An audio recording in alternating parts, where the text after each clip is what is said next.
Hello, you are warmly welcome to Speak English with Confidence tutorials by Emmanuel Yaobodu. And today we are going to look at subject-verb agreement. We all know that speaking is a skill, writing too is a skill, and both are essential to every aspect of human life. And as a professional teacher or a student or a learner, your ability to communicate effectively hinges on your familiarity with grammatical rules. I believe that by the end of this topic, you will be able to know which verb to be used and which verb not to be used in a particular sentence. So let's quickly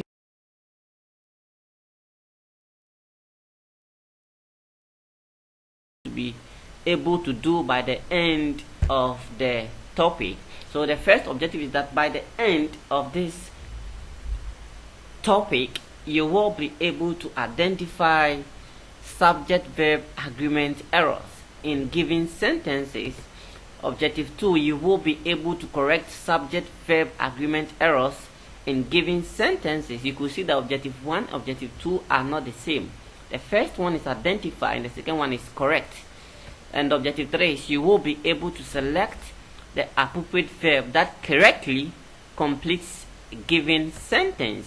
Objective 4, you will be able to write sentences that reflect given subject-verb agreement rules. And the last objective is that you will be able to explain the correctness of given sentences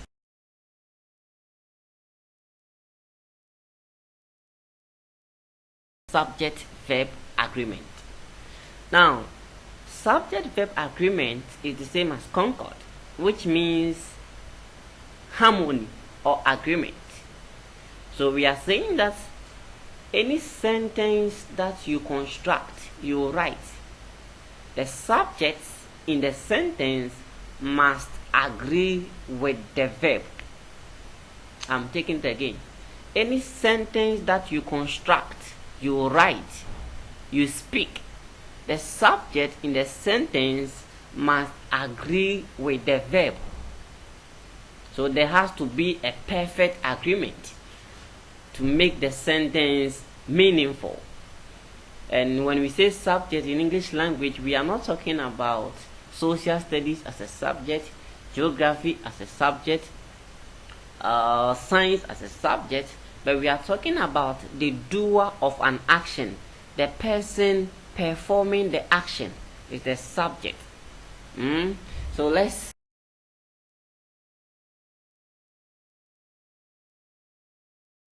subject takes singular verb. Singular subject takes singular verb. So if the subject or if the person performing the action is singular, then it stands clearly to reason that the verb must also be singular. So plural subject like he, she, it, or any other name or any other singular name or of a person or animal, the verb must be singular. And singular verbs are obtained by adding s, es, or ies to the base form of the verb. So meaning that if you want to form a singular verb, we have to add s to the base form of the verb, or es to the base form of the verb, or ies to the base form of the verb.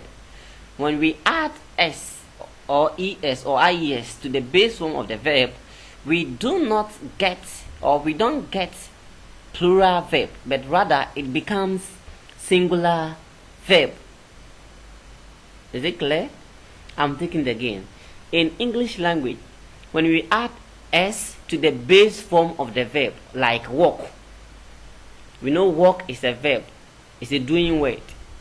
So when you add s to the walk to make it walks, it becomes singular. When you add s to cook and you get cooks, it becomes singular verb. When you add s to buy and you get buys, it becomes singular verb, but not plural verb. Are you getting it? Don't confuse yourself with plural nouns and plural verbs. We have plural nouns like books. When you add s to book, you get books. That is plural form. But in English language, when you add s or ies or s to a verb, it becomes singular.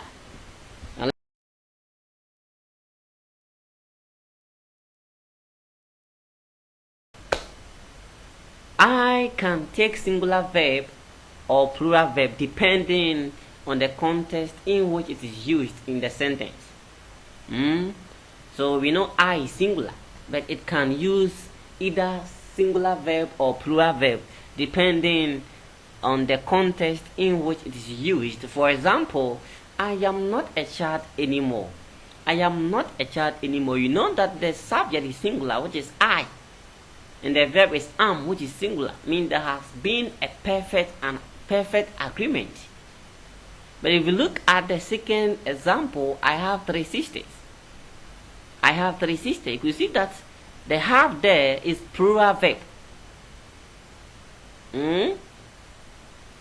That is how it's supposed to be. It is not has. You cannot say I has three sisters. So the way we use I, it changes a little bit. So the I can take singular verb, and the same time it can take plural verb depending on the context in which it is used. So the objective, the example 3 says, I go to school every day. So the verb must be go, but not goes. The same thing apply to the last example. I was in church yesterday. Was a singular verb. That the past tense of is. So I was in church yesterday.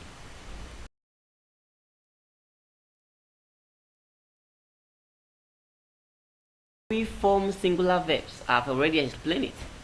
How do we form singular verbs?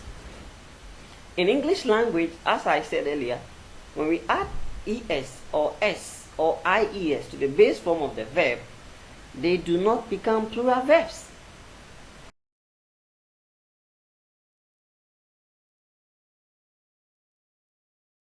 The cat, C-U-T, is the base form of the verb. When we add s to the cat, we get cats. So that cats is singular verb, but not plural verb. Eat, you get eats. That is singular verbs.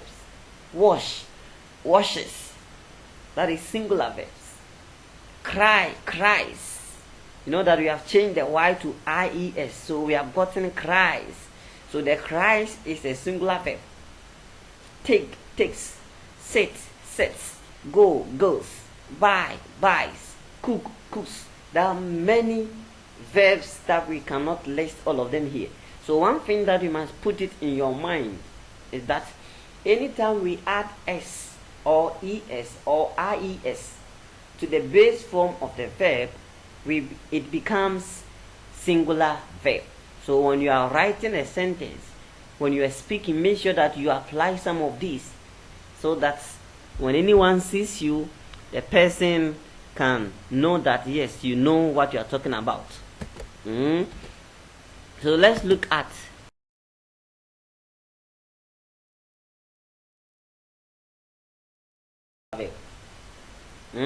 singular subject takes singular verb. So in the following examples, we are going to identify the subject. The baby cries or cry for breast milk every day. The baby cries or cry for breast milk every day. The baby is the subject, which is singular noun. Therefore, per the rule, it says singular subject takes singular verb. So the correct answer is going to be the baby cries for breast milk every day. It is not baby cry for breast milk. Example 2. He goes or go to bush always. The he is the singular subject. That is, it is bold. So he goes to bush always. not go. You cannot say he go to bush. It is wrong. But when you speak it, someone will understand. But grammatically, it is wrong. So anytime you are speaking, make sure that you apply all these. Example 3. My father watch football match all the time. My father. The father is singular. Therefore, the verb must also be singular, which is watches. Watches. So the correct answer is watches, not watch. Example 4. The cat kisses or kiss the mouse every evening. The cat kisses or kiss the mouse every evening. So the cat is the singular subject. The verb must also be singular. So we add es to the kiss to get kisses. So the cat kisses the mouse every evening. The last example, or we have another example. So Amma dances very well. Amma is singular subject. Therefore, the verb must also be singular. So we add s to the dance to make it dances. So Amma dances very well. Amma dances very well.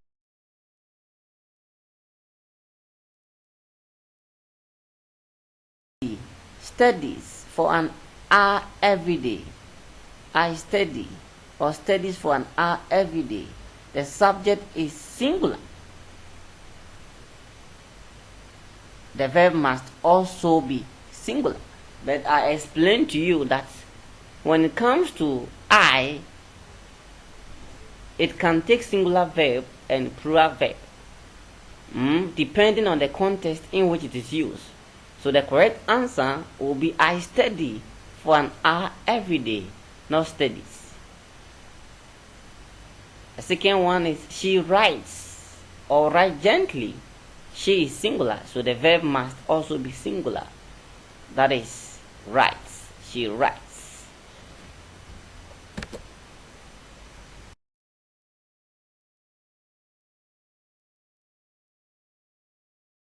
Second rule says that plural subject takes plural verb. Plural subjects takes plural verb. So in a sentence or in a statement, if the subject is plural form, the verb must also be plural so that there will be a perfect harmony or agreement. Now, it should be noted that plural verbs are not obtained by adding s, es, or ies to the base form of the verb. Unlike the singular verbs that are obtained by adding s or es or ies to the base form of the verb, when it comes to the plural verbs, the base form of the verbs are already in its plural form. Therefore, there is no need for you to add s, es, ies. The moment you add es, x, or ies to the base form of the verb, they do not become plural verbs, but rather singular. So the rule says that if the subject is plural, the verb must also be plural. Are you getting it? So let's look at examples of the second rule. Let's look at examples of the second rule. Examples.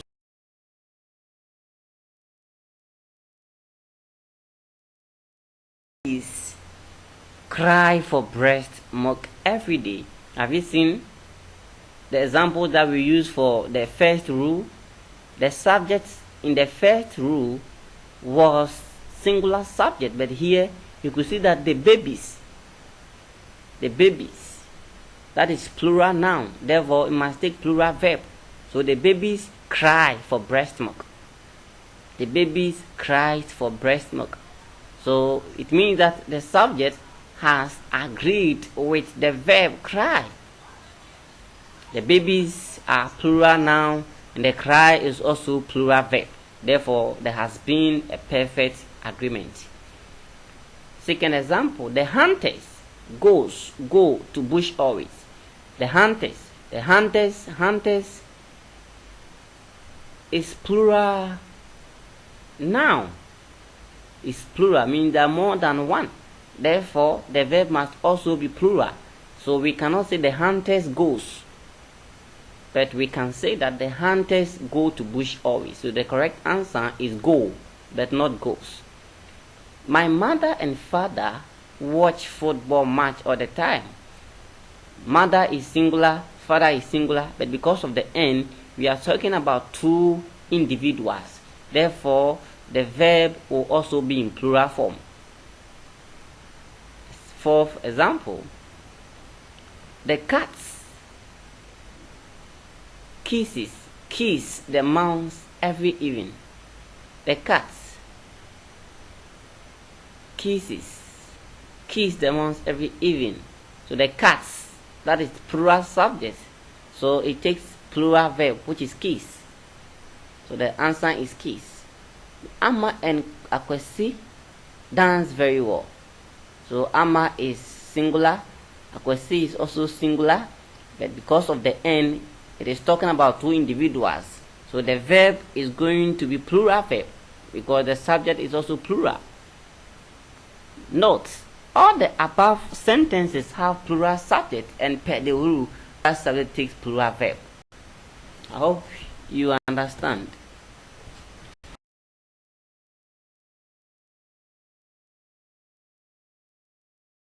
Two rules that we have learned. So choose the correct form of the verb to complete the sentence below. The dog barks or bark at night.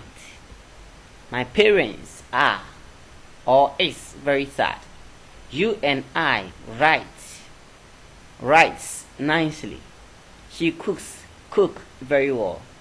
You are expected to look at the sentence and choose the correct form of the verb to make the sentence complete. So number one, the answer will be barks back. Which one? So you are supposed to use the rules. So the dog barks. The dog is singular. Therefore, per the first rule, the dog is singular. The verb must also be singular. So the answer is going to be barks. The dog barks at night, not bark at night. Number two, my parents. That is the subject, parents. We are not talking about one individual or one person here. Therefore, the verb must be plural. So plural subject takes plural verb. So my parents are very sad. You cannot say my parents is very sad. That is wrong. You and I. Two subjects here. So you have plural subjects. It must take plural verb. So the answer is going to be right. You and I write nicely. The last example, she, that is singular subject. So singular subject must take singular verb. So she cooks very well. She cooks very well. Why cooks? Because Amma is singular and the verb too is also singular. Don't forget that I've told you that when we add s, es, res to the base form of the verb, they become singular verb. That is how we form singular verb. So don't get confused. Now compare your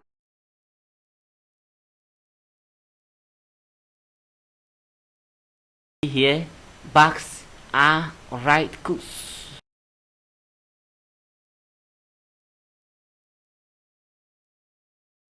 Remaining rules in the next presentation. Watch out, and I believe you have to subscribe to my channel. Then you click the notification bell for new videos. So anytime there is an update of a new video, once you have subscribed, you have clicked on the notification bell, you will be notified that new video has been uploaded. Thank you so much.